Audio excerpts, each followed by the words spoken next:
Welcome back guys, स्वागत है आपका एक बार फिर से माइंड ब्लोइंग एजुकेशन चैनल पे। उम्मीद करता हूँ आप सभी लोग अच्छे होंगे, स्वस्थ होंगे, आपकी पढ़ाई लिखाई सुचारू रूप से चल रही होगी। जैसा कि आपको पता है कि दिल्ली पुलिस ड्राइवर के जो पेपर हैं वो 10 अक्टूबर से स्टार्ट होने जा रहे हैं। तो इसी सीक्वेंस को देखते हुए आप सभी लोगों के लिए अति महत्वपूर्ण श्रृंखला जो कि दिल्ली पुलिस ड्राइवर के लिए रामबाण साबित होने वाली है को अपन ने स्टार्ट किया था। अब तक हमने लगभग 750 क्वेश्चन जो हैं पढ़ लिए हैं और यकीन मानिए 70 से 80% क्वेश्चन जो हैं वो आपके इन्हीं क्लासों से आने वाले हैं। तो पहले साथियों बढ़ते हैं हमारे पहले सवाल की तरफ एक और श्रृंखला के साथ में। क्वेश्चन नंबर फर्स्ट है हमारा कि सिलेंडर हेड और ब्लॉक के जोड़ में क्या पड़ा होता है। यहाँ पे पढ़ा नहीं है, पड़ा होता है। क्या पड़ा होता है सिलेंडर हेड और ब्लॉक के जोड़ में। देखिए साथियों, आपको जो है ये आपको अपना रियल टेस्ट समझ करके करना है और आपको जानना है कि आपका स्कोर जो है वो कितना रहा है। ठीक है, कमेंट बॉक्स में अपना स्कोर जो वो ज़रूर करेंगे। ऑप्शन नंबर फर्स्ट है गैस किट, सेफ्टी वाल, रेगुलेटर, गैस किट पिन। तो क्या इसमें रहता है? तो सिलेंडर हेड और ब्लॉक के जोड़ में जो है वो गैस किट जो है वो पड़ी हुई होती है। ओके साथियों, क्वेश्चन नंबर 2 है हमारा कि मोटर गाड़ी में सिलेंडर हेड किसका बना होता है। जो गाड़ी होती है उसमें सिलेंडर हेड जो है वो किसका बना हुआ होता है। लकड़ी का तो नाम ही नहीं है, एल्यूमिनियम का हो सकता है, कास्ट आयरन का हो सकता है, स्टील का भी हो सकता है। तो इसका सही जवाब जो है वो रहेगा ऑप्शन नंबर 3, यानी कि कास्ट आयरन जो है उसका गाड़ियों का जो सिलेंडर हेड होता है वो बना हुआ होता है। प्यारे साथियों, आगे बढ़ें उससे पहले आपको बता दें कि आपको इस क्लास की PDF चाहिए और इस क्लास की क्विज अगर आपको चाहिए तो इसके लिए आपको टेलीग्राम ज्वाइन करना होगा। टेलीग्राम का जो लिंक है वो डिस्क्रिप्शन में अवेलेबल है, वहाँ से आप टेलीग्राम को ज्वाइन कर सकते हैं। क्वेश्चन नंबर 3 हमारा कि निम्न में से कौन से मफलर के प्रकार हैं। मफलर जो होता है गाड़ी के अंदर उसमें मतलब कहने का मतलब ये कि मफलर जो है वो कितने प्रकार का होता है एक तरीके से। तो मफलर जो है प्यारे साथियों इलेक्ट्रॉनिक होता है, रिएक्टिव होता है और अवशोषित भी होता है, यानी कि ऑप्शन नंबर डी जो है वो आपका सही आंसर होगा। उपरोक्त सभी जो है मफलर के प्रकार हैं। क्वेश्चन नंबर 4 है। क्वेश्चन नंबर 4 से आगे बढ़ें इससे पहले मैं आपसे एक रिक्वेस्ट करना चाहूँगा कि साथियों क्लास जो है अगर आपको पसंद आती है तो प्लीज़ लाइक ज़रूर दे दिया करें, इससे मोटिवेशन मिलता है।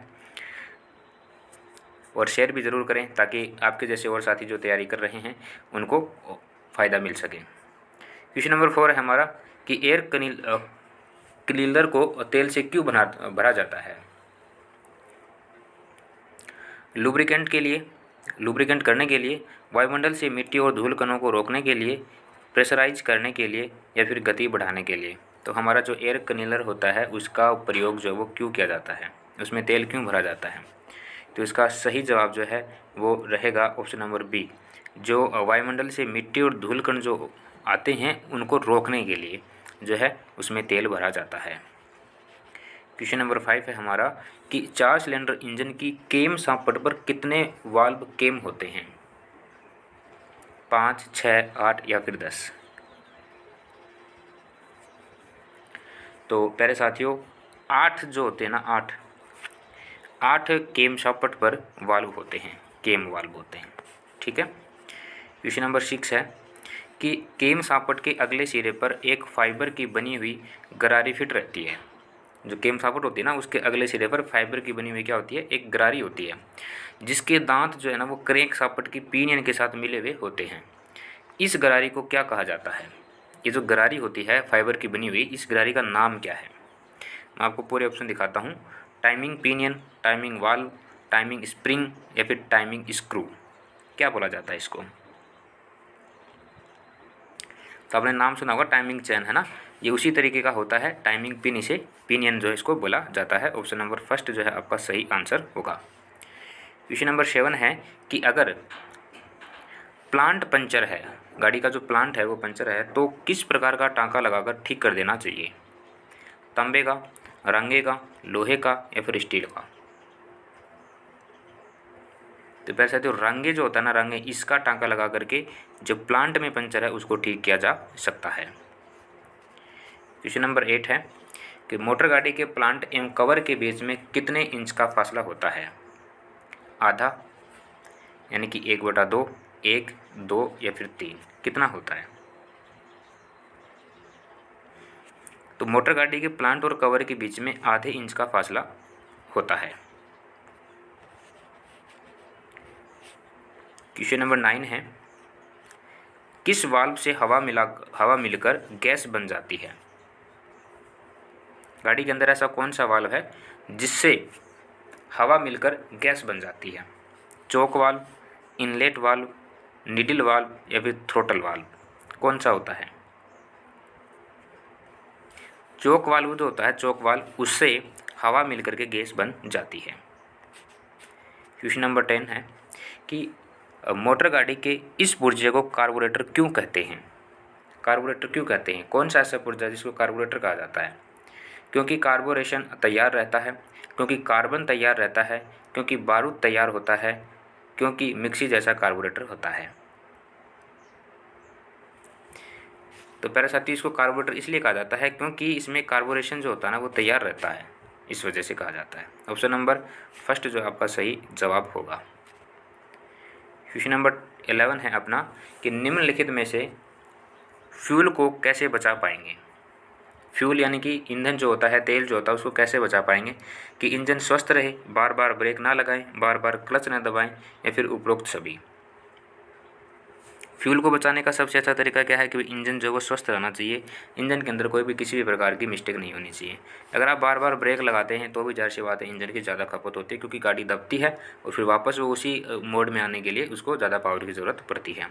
अगर आप बार बार क्लच दबाते हैं तो गाड़ी फ्री होती है, फिर अचानक से उठती है, फिर फ्री होती है, फिर अचानक से उठती है, तो उसमें भी आपका फ्यूल जो है ज़्यादा खपत होता है ना। तो ऐसा नहीं करना चाहिए। ओके, तो बार बार ब्रेक नहीं लगाना चाहिए, क्लच नहीं दबाना चाहिए, इंजन जो है वो स्वस्थ होना चाहिए।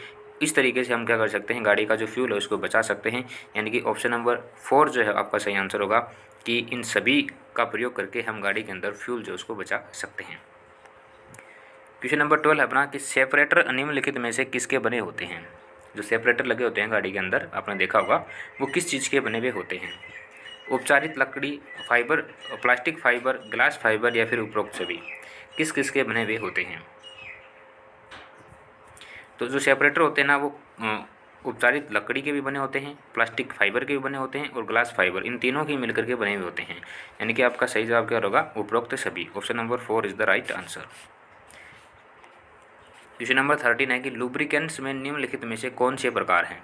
जो आपका लुब्रिकेंट्स होता है वो किस टाइप का होता है? वो तरल होता है, पेस्ट के रूप में होता है, मिश्रित ठोस होता है, या फिर किस प्रकार का होता है? तो आपने देखा होगा कि जो लुब्रिकेंट है वो तरल भी होता है, उसका पेस्ट भी बन सकता है, और वो ठोस मिश्रित भी हो सकता है। तो ऑप्शन नंबर डी जो है आपका सही आंसर होगा। उपरोक्त सभी जो है यहाँ पर आपका करेक्ट आंसर रहने वाला है। क्वेश्चन नंबर 14 है कि वह व्यक्ति जो विद्युत ऊर्जा को एक परिपथ से दूसरे परिपथ में बिना किसी भौतिक संयोजन के स्थानांतरित करती है, क्या कहलाती है?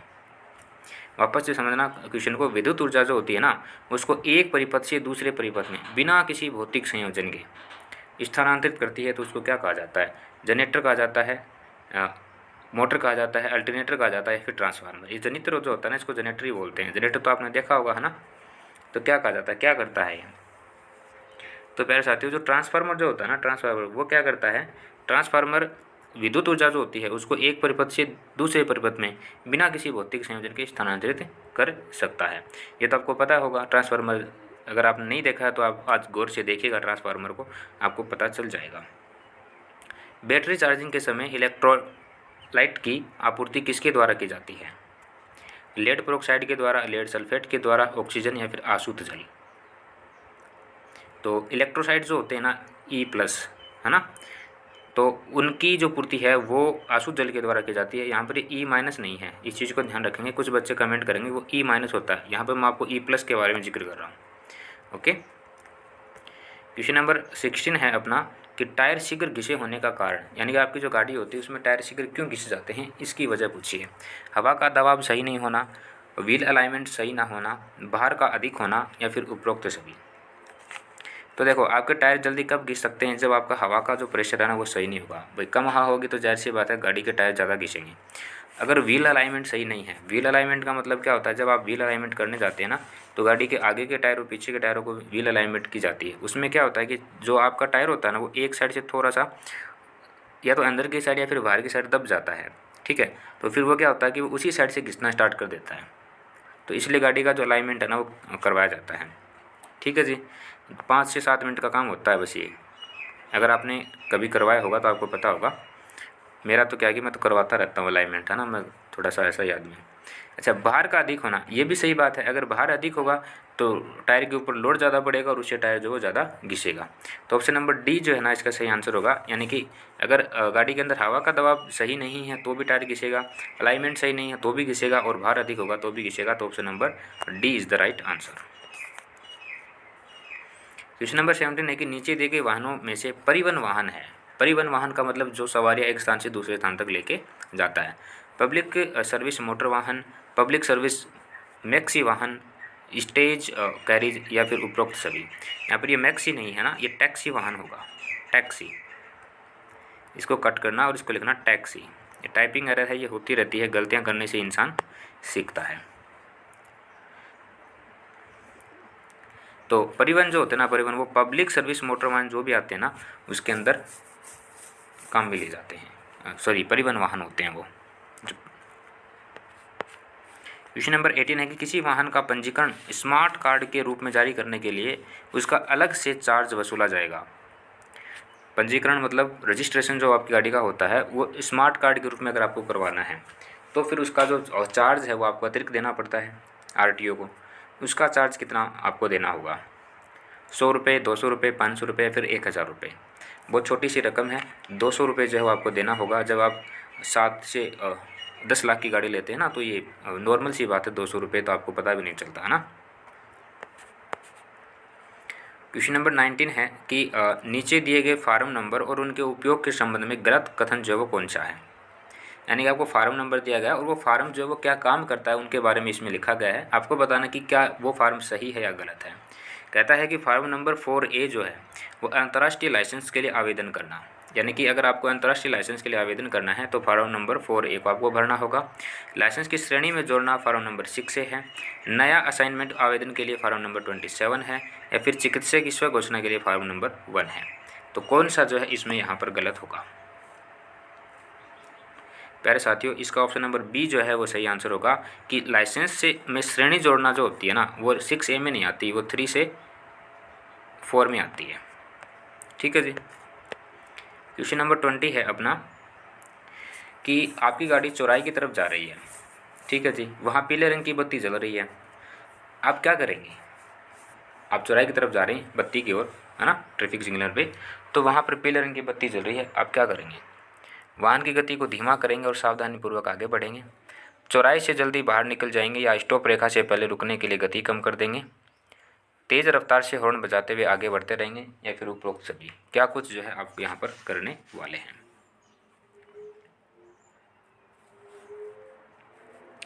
देखो सही आंसर क्या होगा? चौराहे से जल्दी बाहर निकल जाएंगे या स्टॉप रेखा से पहले रुकने के लिए गति को कम कर देंगे। क्यों? क्योंकि पीली बत्ती जब होगी, है ना, तो उसके तुरंत बाद क्या होगा?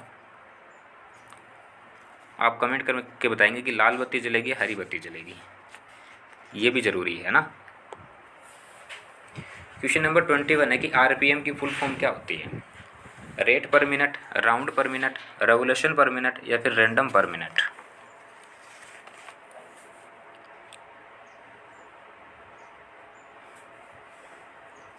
तो इसका सही आंसर होगा रेवोल्यूशन पर मिनट। आपने देखा कि आपकी गाड़ी के अंदर जो है ना एक ऐसे सुई सी लगी होती है, इसमें 0, 1, 2, 3, 4, 5, 6 इस तरीके से लिखा हुआ होता है। ठीक है, तो ये सुई जो होती है ना 0 पर होती है, कुछ उस गाड़ियों में 1 के ऊपर होती है आरपीएम। ठीक है, तो ये जिस गाड़ी की 1 के ऊपर है ना, इसका मतलब ये है कि वो गाड़ी को रेस देने की ज़रूरत नहीं पड़ेगी। वो गाड़ी ऑटोमेटिक ही जैसे आप उसका फर्स्ट गियर डाल के क्लच छोड़ेंगे तो वो गाड़ी अचानक से चलनी पड़ेगी। ठीक है, अगर जिन गाड़ियों का ये आरपीएम जो होता है ये 1 होता है ना, वो गाड़ियाँ बिना रेस के नहीं चलती हैं, वो थोड़ा सा उठने का कोशिश करेंगी फिर बंद हो जाएंगी। तो ये होता है रेवोल्यूशन पर मिनट। ठीक है जी, आरपीएम देखा होगा आपने गाड़ी के अंदर, कभी नहीं देखा तो देख लीजिए आज ही। एयरबैग गुब्बारा किस धातु का बना हुआ होता है? वेरी इंपॉर्टेंट क्वेश्चन, क्योंकि आपको पता है कि एयरबैग को लेकर के हाल फिलहाल में बहुत सारी जानकारियाँ जो हैं वो चल रही हैं, बातें जो हैं वो चल रही हैं। और आजकल जो नया मॉडल जो गाड़ी का आ रहा है लगभग मतलब 2021 और 22 मॉडल जो गाड़ी के आ रहे हैं उसमें हर सीट के ऊपर जो है वो एयरबैग की व्यवस्था कंपनी के द्वारा की जा रही है ना। तो ये जो एयरबैग गुब्बारा होता है ये किस चीज़ का बना हुआ होता है? साथ में मैं आपसे यहाँ पे ये क्वेश्चन करूँगा कि ये जो एयरबैग गुब्बारा होता है इसके अंदर कौन सी गैस भरी हुई होती है? पहली चीज़ तो ये कि इसके अंदर कोई गैस भरी हुई होती है या फिर इसके अंदर कोई आयन भरा हुआ होता है। इस कन्फ्यूजन को दूर कर लेना अपना, कैसे भी करो चाहे। ठीक है, तो ये नायलॉन फैब्रिक का बना होता है या फिर रबड़ का बना होता है या फिर प्लास्टिक का बना होता है या फिर इनमें से कोई नहीं। कैसे बना होता है, किस चीज़ का बना हुआ होता है? तो प्यारे साथी नायलॉन फैब्रिक जो होता है ना इसका बना हुआ होता है। ठीक है जी। एयरबैग गुब्बारा। क्वेश्चन नंबर 23 है कि दुर्घटना के समय गाड़ी की कम से कम कितनी गति होनी चाहिए कि एयरबैग को सेंसर हवा भरने का आदेश देता है? 10 से 20 किलोमीटर प्रति घंटा, 80 से 90 किलोमीटर प्रति घंटा, 30 से 40 किलोमीटर प्रति घंटा या फिर सभी गतियों पर?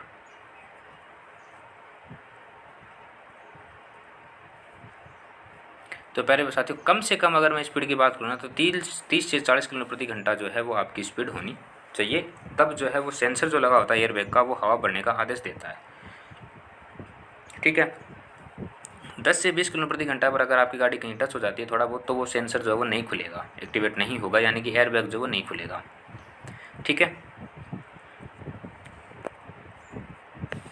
क्वेश्चन नंबर 24 है कि पेट्रोल इंजन में पेट्रोल और वायु का मिश्रण किसके द्वारा होता है? पंप, कार्बोरेटर, पेट्रोल टैंक या फिर इनमें से कोई नहीं। तो जो कार्बोरेटर होता है वो पेट्रोल और वायु का जो वो मिश्रण तैयार करता है, carburettor. Option number B is the right answer. हरी बत्ती होने के बाद कौन सी लाइट जलती है? नीली, लाल, नारंगी या फिर पीली?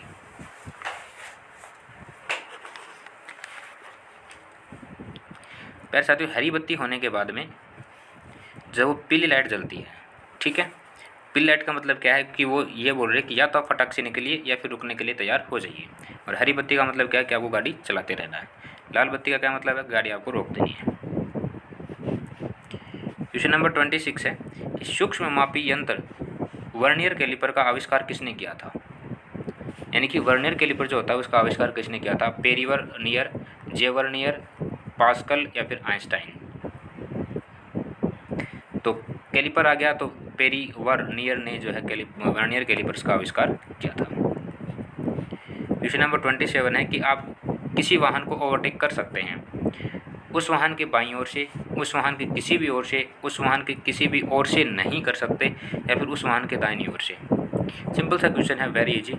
कहाँ से आप ओवरटेक करेंगे इसका कमेंट बॉक्स में आप आंसर देंगे। क्वेश्चन नंबर 28 है कि निम्न में से कौन सा भाग वर्नियर कैलिपर का नहीं है? फिक्स जो, मूवेबल जो, लॉकिंग स्क्रू या फिर डेप्थ जो? तो वर्नियर कैलिपर जो होता है डेप्थ जो उसका भाग नहीं होता है। प्यारे साथियों क्लास अगर आपको पसंद आ रही है तो प्लीज़ लाइक ज़रूर कर दीजिएगा, हम्बल रिक्वेस्ट आप लोगों से, शेयर भी ज़रूर करिएगा। लाल यातायात बत्ती संकेत करती है वाहन की गति को कम करें, वाहन नहीं रोकें, सावधानी रखते हुए आगे बढ़ें या फिर वाहन रोकें। कौन सा इसका सही जवाब रहेगा? लाल बत्ती। तो लाल बत्ती तो वाहन को रोकने का आदेश देती है, यानी कि ऑप्शन नंबर 4 जो आपका सही आंसर होगा। मैट्रिक स्क्रू पिच गेज में कितनी पत्तियां होती हैं?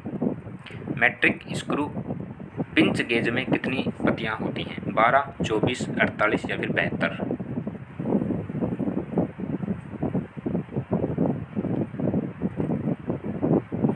तो मेरे साथियों इसमें 24 पत्तियां जो है यहाँ पर होती हैं। Option number 2 is the right answer. Question number 31 है कि साइन बोर्ड पर डिवीजन अहेड 1 किलोमीटर लिखे होने का क्या आशय है?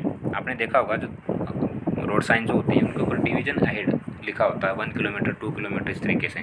जिसका क्या मतलब है कि 1 किलोमीटर के पश्चात रास्ता बंद है, 1 किलोमीटर पश्चात परिवर्तित रास्ता है, 1 किलोमीटर पश्चात रास्ते में अवरोध है, उपरोक्त में से कोई नहीं। 1 किलोमीटर के पश्चात जो वो रास्ता परिवर्तित है, हेड आ गया ना यहाँ पे, तो रास्ते को आपको क्या करना पड़ेगा? चेंज करना पड़ेगा।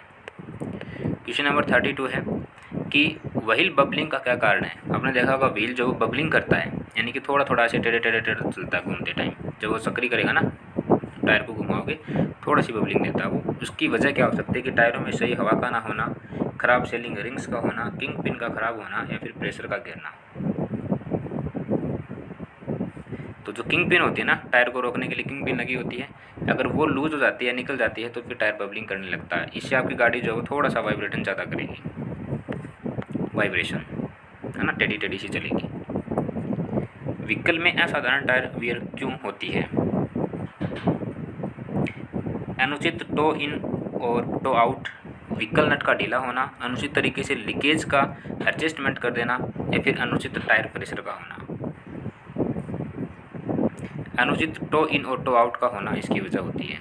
ऑप्शन नंबर फर्स्ट आपका आंसर होगा। क्वेश्चन नंबर 34 है कि हाइड्रोलिक पावर स्टीयरिंग में स्टीयरिंग हार्ड होने का कारण क्या है? टाई रोड की ढीली फिटिंग होना, अनुचित टायर साइज होना, ड्रो आर्म की अनुमति पोजीशन, या फिर एक्सल बीम का मुड़ा हुआ होना। एक्सल बीम जो होती है अगर वो मुड़ जाती है तो क्या इसकी वजह से हाइड्रोलिक पावर स्टीयरिंग जो वो उसका स्टीयरिंग हार्ड हो सकता है क्या वजह हो सकती है? यही हो सकती है। ठीक है, ऑप्शन नंबर डी जो आपका सही आंसर होगा कि यानी एक्सल बीम जो है अगर वो मुड़ गया है तो आपका स्टीयरिंग जो वो टाइट फील होगा आपको। किसी मोटर कैब को पर्यटक परमिट दिया जाता है बशर्ते कि वह से अधिक पुराना ना हो। पर्यटक परमिट का मतलब आप समझते हो? पर्यटक वाहन आपने नाम सुना होगा, जो मोस्टली जो गाड़ियाँ टूरिस्ट को लेकर के जाती हैं घुमाने के लिए, तो उनको भी परमिट की ज़रूरत पड़ती है। तो वो परमिट जो है उसके लिए गाड़ी जो वो कितनी पुरानी नहीं होनी चाहिए।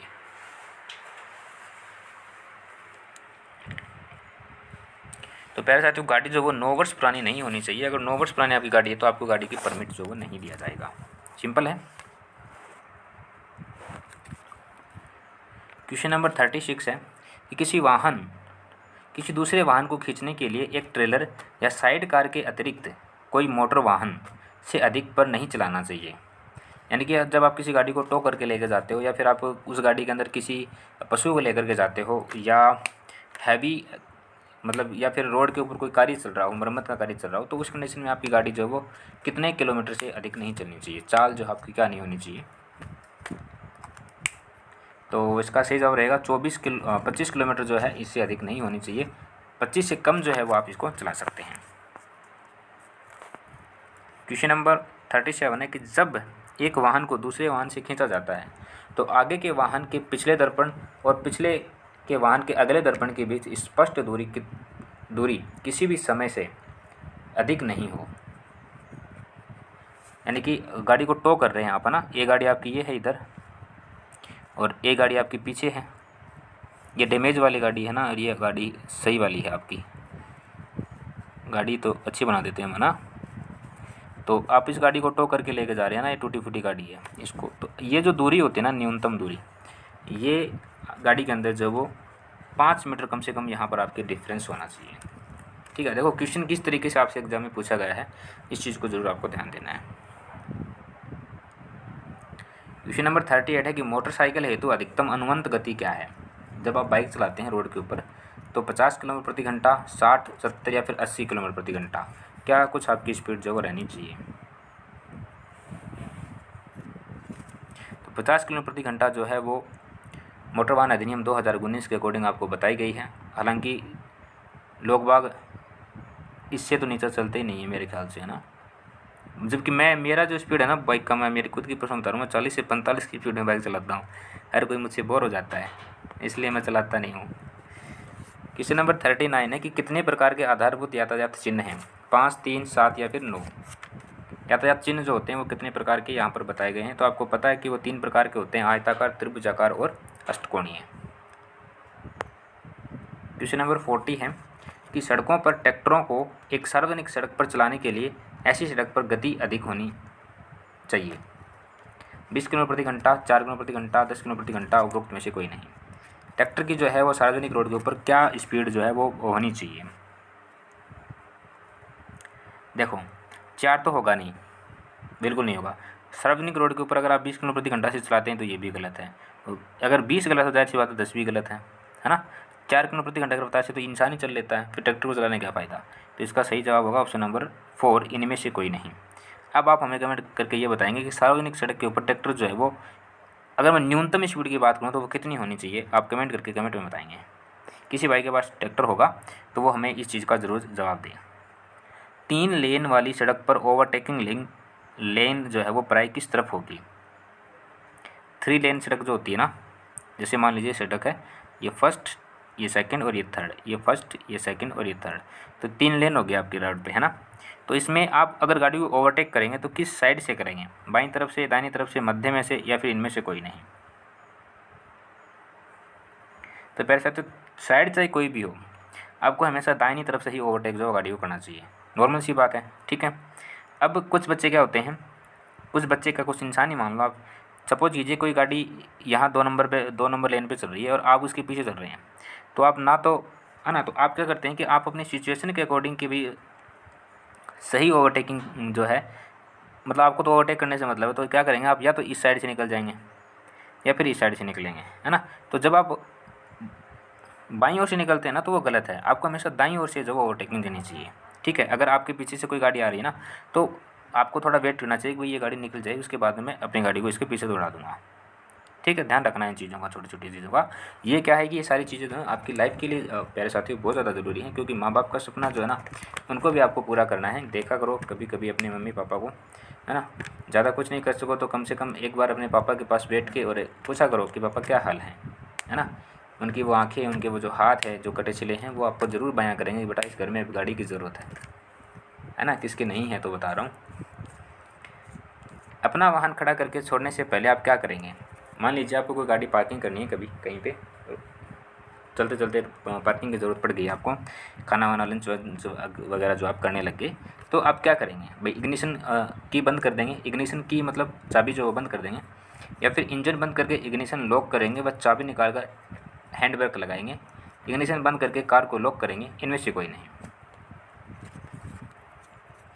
तो सबसे बड़ा ऑप्शन है ऑप्शन नंबर बी, क्योंकि इसमें सारी बातें बोल दी गई हैं। आप इंजन को बंद करेंगे, इग्निशन लॉक करेंगे और उसके बाद चाबी निकालेंगे और फिर हैंड ब्रेक लगाएंगे और फिर गाड़ी को लॉक कर देंगे, है ना। क्वेश्चन नंबर 43, बैटरी को टॉपअप करने के लिए आप क्या करेंगे। बैटरी का टॉपअप आपको करना है तो आप क्या करेंगे, तेजाब डालेंगे, डिस्टिल्ड पानी डालेंगे, दोनों का मिश्रण डालेंगे, डिस्टिल्ड पानी और कुलेट का मिश्रण डालेंगे। डिस्टिल्ड वाटर जो है आपको बैटरी का टॉपअप करने के लिए डालना है, ऑप्शन नंबर बी आपका सही जवाब होगा। क्वेश्चन नंबर 44 है कि राजस्थान में जारी किया गया लाइसेंस केवल राजस्थान में वैध है, राजस्थान और पड़ोसी राज्यों में वैध है, पूर्ण भारत में वैध है, उत्तरी भारत के तमाम राज्यों में वैध है। क्योंकि राजस्थान जो है उत्तरी भारत में पड़ता है, तो क्या ये उत्तरी भारत के राज्यों में वैध होगा। तो प्यारे साथियों, राजस्थान ही नहीं, हरियाणा, चंडीगढ़, पंजाब, है ना, कोई भी स्टेट हो, 29 स्टेट है अपने पास, तो इन स्टेट में से कोई भी कहीं भी आपने अपना लाइसेंस जो वो रिन्यू बनवाया हो, आप ऑल ओवर इंडिया के अंदर अपना गाड़ी जो है वो चला सकते हैं, ठीक है। क्वेश्चन नंबर 45 है कि पहाड़ी सड़क पर रास्ता पाने का अधिकार किसको है। यानी कि कोई पहाड़ी वाला रास्ता है ना, तो मान लीजिए ये पहाड़ी है कोई, और इस पर रास्ता आपको पता है ना कैसा होता है, ऐसे घुमावदार रास्ता होता है, ठीक है। तो इस पर सबसे पहले कौन सी गाड़ी चढ़ेगी, चढ़ाई करते वाहन को, नीचे उतरते वाहन को, भारी वाहन को, या स्थिति पर निर्भर करता है। तो पर जो वाहन चढ़ाई कर रहा है उसको जो है वो रास्ता पाने का पहले अधिकार होता है। क्यों, क्योंकि जो गाड़ी नीचे उतर रही है ना वो तो ब्रेक लगा सकती है और उसको ज़्यादा जोर भी नहीं आएगा। भारी वाहन जो होगा ना वो उसको सबसे पीछे से चलना चाहिए और स्थिति में निर्भर करता है तो ऑप्शन होगा नहीं। अब चढ़ाई करते हुए वाहन को इन्होंने प्राथमिकता क्यों दी है, वजह क्या है, वजह ये कि जब गाड़ी ऊपर चढ़ रही होती है ना, उसको कुछ जो उसका टार्क जो काफ़ी ज़्यादा होता है, ठीक है। जब उसका टार्क ज़्यादा होगा तो उस गाड़ी को जोर जो है ज़्यादा करना पड़ेगा, है ना, टार्क की ज़्यादा जरूरत पड़ेगी, तो फिर उसको जो है पहले रास्ता देना ज़रूरी होता है ना। अगर वो रुकी तो पीछे भी खिसक सकती है, वो गाड़ी पीछे खिसकेगी तो वो पीछे वाली गाड़ियों को भी चोट जो है वो पहुँचा सकती है।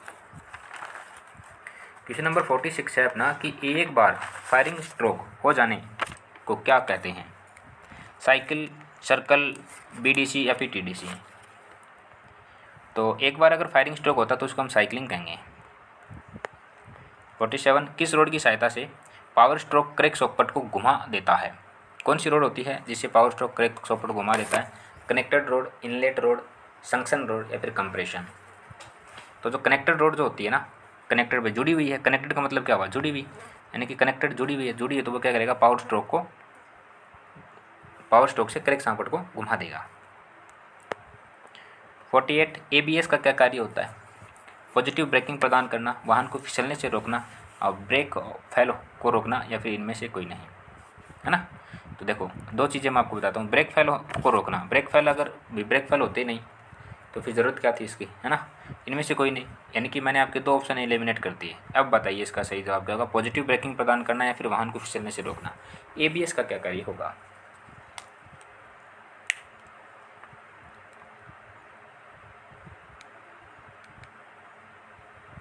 ऑप्शन नंबर 2 जो इसका सही जवाब होगा कि वाहन को फिसलने से रोकने के लिए ABS का प्रयोग किया जाता है।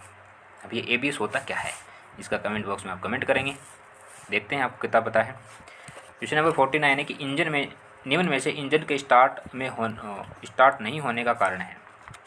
यहाँ पर जो है एक वर्ड टाइपिंग में छूट गया है, नहीं होने का। इंजन जो अगर वो स्टार्ट नहीं होता है, यहाँ पे करना आपको नहीं होने का क्या कारण होता है भाई। ऑयल फिल्टर का ब्लॉक होना, ऑयल पंप की गियर खराब होना, ईंधन वितरण पाइप में रुकावट या फिर उपरोक्त में से कोई नहीं। मैं क्वेश्चन एक बार वापस रिपीट करना चाहूँगा कि निम्न में से इंजन के स्टार्ट नहीं होने का क्या कारण है। तो ईंधन वितरण पाइप में रुकावट अगर आ जाए तो गाड़ी का इंजन जो है स्टार्ट नहीं होगा। ऑयल पंप का कोई मैटर नहीं है, ऑयल फिल्टर ब्लॉक हो गया तो भी कोई दिक्कत नहीं है, गाड़ी तो स्टार्ट हो जाएगी पर वो चलेगी नहीं, ठीक है। और आज की सीरीज़ का हमारा अंतिम क्वेश्चन जो है वो कुछ इस तरीके से कि कैंक केस के अंदर एक टेढ़ा मेढ़ा डंडे की शक्ल का पुर्जा रहता है। जो कैंक केस होता है ना उसके अंदर, जिसको क्या कहा जाता है, क्रैंक सांपट, पिनियल सांपट, ऑयल सांपट या फिर इनमें से कोई नहीं। तो ये जो टेढ़ा मेढ़ा डंडा होता है ना, टेढ़ा मेढ़ा डंडा है ना, इसको क्रैंक सांपट बोला जाता है, ठीक है जी। तो प्यारे साथियों आज की क्लास में इतना ही रखते हैं। उम्मीद करते हैं आपको क्लास पसंद आई होगी। एग्जाम पॉइंट ऑफ व्यू से सारे के सारे क्वेश्चन जो इंपॉर्टेंट है, कोई भी क्वेश्चन आपको किसी भी दृष्टि से छोड़ना नहीं है, कोई भी वजह हो चाहे। अगर आपको क्लास पसंद आई है तो प्लीज़ क्लास को ज़रूर लाइक कर देना, इससे मोटिवेशन मिलता है और मोटिवेशन मिलता है। आज के लिए इतना ही। Thank you so much, have a good day.